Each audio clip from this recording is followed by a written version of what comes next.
when you take over things in someone else's life and you alter the course of the life that God had already purposed for them and predestined for them to have, and you use sorcery and witchcraft and you hijack someone else's destiny, that person can take a completely different path now. Certain events happen in their lives that were not supposed to happen. This is why you see a lot of people getting strung out on drugs, or you see some people end up going to prison and they're in the wrong place at the wrong time, and things have happened, or they don't have the resources that they were supposed to have had, and it now changes how their lives have been, and they can face all types of suffering that would have never happened to them had they have been in the purpose that God had given for them, if the person who was responsible for stealing from them hadn't done it.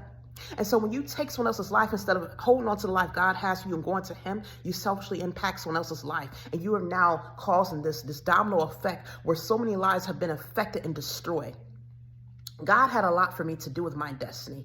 When he had me come out with those books, yes, he wanted me to start an outreach program for young women. I was supposed to impact many lives. I was supposed to reach and connect with the right people he wanted me to connect with. And as a result, that halted my ministry. I was not able to connect those divine connections that he had set up for me. I was not able to fulfill them. And as a result, other people's lives have been affected too. Those people I was supposed to impact, their lives have been impacted.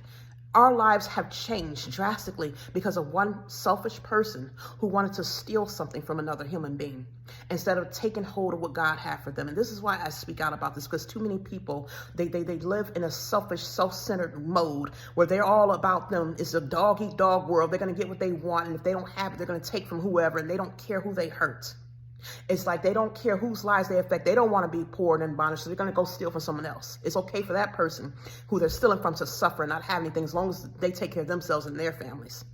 And this is what God does not like. He is frowning upon this because too many people have selfishly used witchcraft and sorcery to steal from other people and oppress them and put them in a bondage. And as a result, it has caused problems. Do you think God is going to allow you just to enter into his kingdom for what you have done? A lot of people think, oh, they can do all these things and at the last minute just go to God and ask for forgiveness. No.